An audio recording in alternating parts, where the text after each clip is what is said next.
Olá pessoas, bom dia, boa tarde, boa noite, bem-vindos a mais uma aula de geocronologia e evolução crustal e hoje a gente vai entrar no método potássio-argônio e argônio-argônio.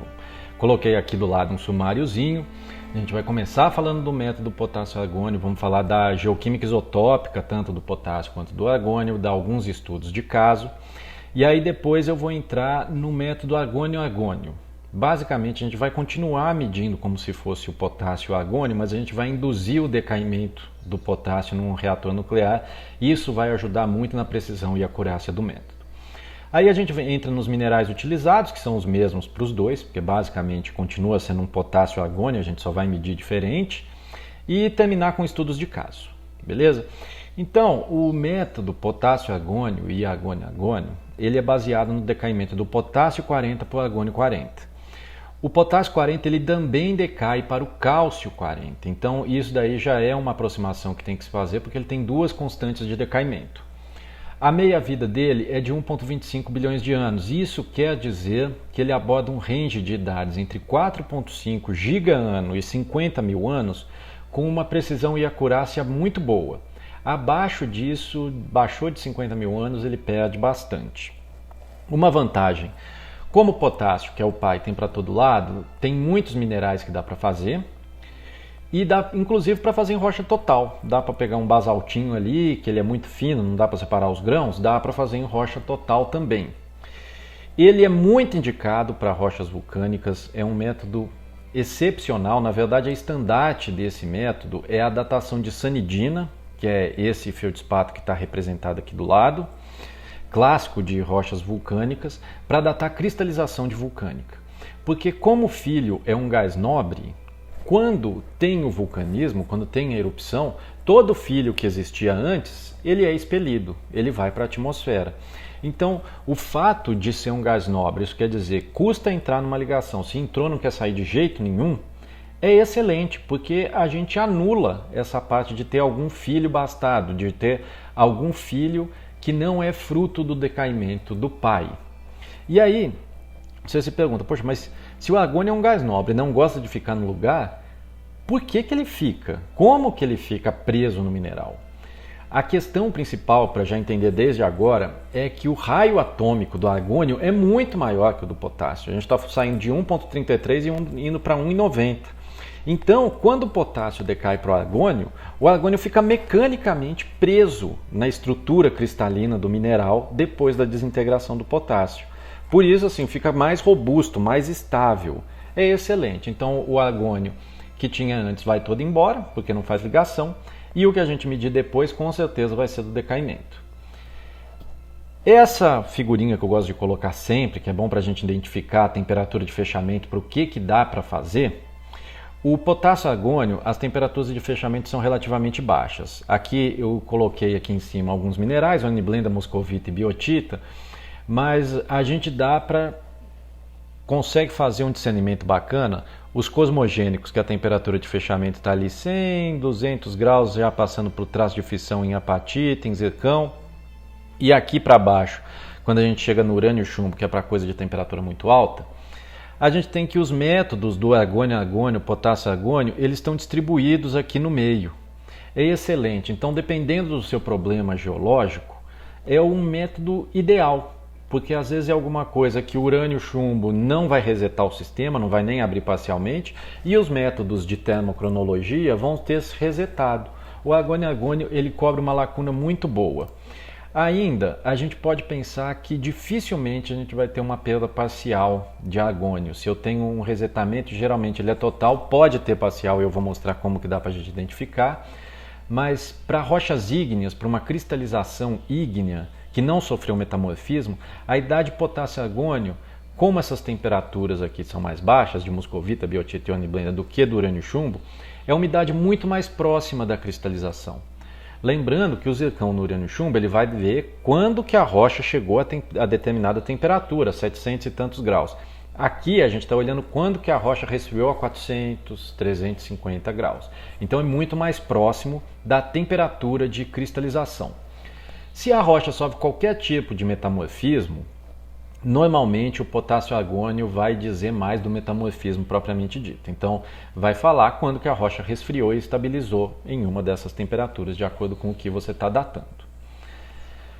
Quais são os pontos fortes e fracos desse método, já que estamos numa introdução dando geral?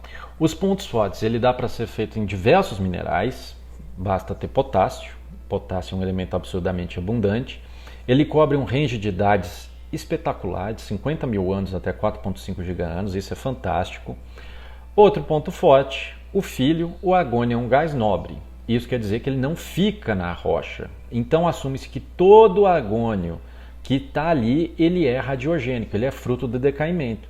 Porque o que não era, deu uma erupção vulcânica, o que quer que seja, o argônio vai querer ir embora. Então ele é um excelente indicador, ele é um excelente geotermômetro para resfriamento de faixa móvel, às vezes até elevação de cadeias de montanha, é fantástico. Pontos fracos, o procedimento para medição. O procedimento para medição, vou começar o próximo vídeo já falando sobre ele.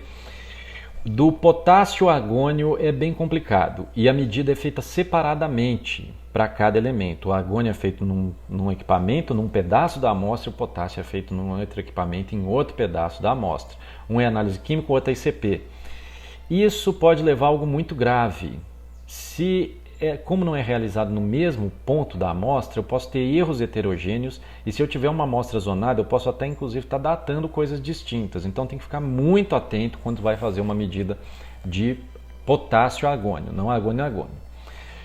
E aí, no caso exclusivo também do potássio argônio, não dá para saber se o sistema abriu. No argônio dá. No potássio argônio a gente não consegue ver. Então as medidas elas vão estar sujeitas a alguns erros razoavelmente elevados, e isso vai só acentuando conforme você vai juntando um errinho dali e um errinho dali. Não dá para ver no potássio argônio se o sistema abriu, mas no argônio dá para enxergar, beleza. Então vamos entrar para a geoquímica isotópica do potássio argônio. Começando pelo potássio, dá para ver, ele está indicado ali. Ele é um metal alcalino, o sétimo elemento mais abundante da crosta, ele é abundante até demais para ser usado com uma eficácia boa em geologia isotópica. Forma diversos minerais. Esse que está retratado ali, essa pintura é do Humphrey Davy, no início do século XIX, Ele descobriu o potássio em seus estudos de eletrólise. O potássio que a gente vai usar é o potássio 40. O potássio em si tem diversos isótopos. O principal e mais abundante é o 39, que é estável, a gente vai focar no 40. Aí está um indicativo com a distribuição de 10 mil átomos de potássio, a gente teria um átomo de potássio 40. Isso quer dizer que o potássio 40, que é o que decai para o argônio, que a gente vai usar, ele é aproximadamente 0,01% de todo o potássio, do potássio total. O argônio, ele é um gás nobre, como já falei. O argônio, então, está na coluna oposta ali do potássio. Ele não gosta de se misturar, não gosta de fazer ligações químicas. Se faz uma ligação, fica doido para sair. É uma boa, então, porque se o sistema abre, a chance da gente ter, assim, por exemplo, se teve uma erupção vulcânica, tinha um sistema fechado, teve uma erupção vulcânica, abriu, o argônio foi todo embora. Isso é excelente, porque a chance da gente ter algum filho bastardo, um filho que não é do decaimento no nosso sistema, é mínima.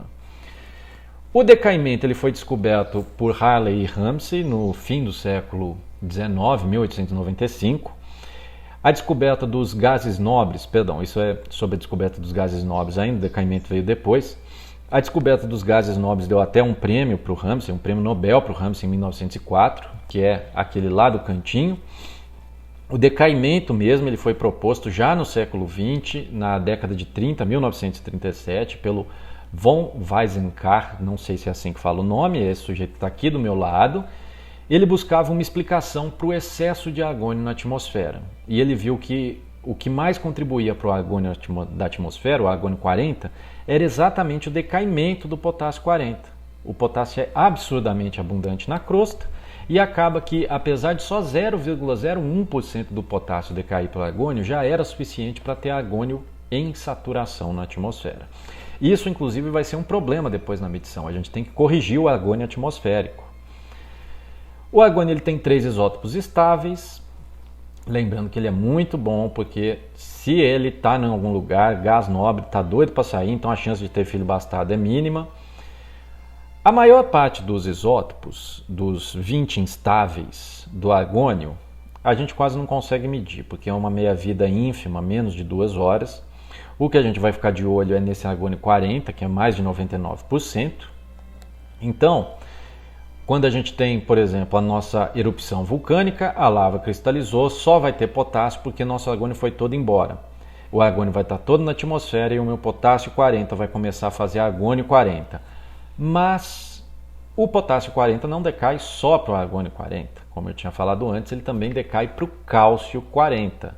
Se a gente for pensar, teoricamente daria para a gente fazer um relógio medindo potássio e cálcio. O potássio 40 decaindo para o cálcio 40. Por que a gente não faz isso? O cálcio é absurdamente abundante, assim como o potássio. A chance da gente conseguir separar para não ter nenhum filho bastardo ali é muito pequena. Já para o argônio 40 é o oposto, é facílimo, né? Então, o argônio, o potássio ele decai para o argônio e para o cálcio, por emissão de raios gama ou por captura de elétrons. Aqui eu coloquei um gráfico que é só o decaimento da quantidade de potássio para ver o quanto de argônio e o quanto de cálcio que ele gera. Vê que ele gera muito mais cálcio do que argônio. Isso é uma aproximação, na verdade não é uma aproximação, mas é uma conta a mais que a gente tem que fazer quando cai na equação de geologia isotópica, que é o seguinte: apesar da gente considerar que não tem argônio inicial, que a gente não tem filho inicial, por ser o gás nobre, né? Simplesmente por ser o gás nobre, a gente tem que tomar um cuidado a mais na hora das constantes de decaimento, porque a gente vai ter tanto uma constante de decaimento que pode decair para cálcio quanto para o argônio. A gente tem que fazer esse tipo de correção. É razoavelmente simples, é simplesmente um erro a mais que está embutido no método. Ainda assim, é um método absurdamente confiável. A partir do próximo vídeo já entro na medição, nos estudos de caso e depois a gente cai no argônio-argônio. Como a gente sai de potássio-argônio para chegar exclusivamente no argônio-argônio. Valeu!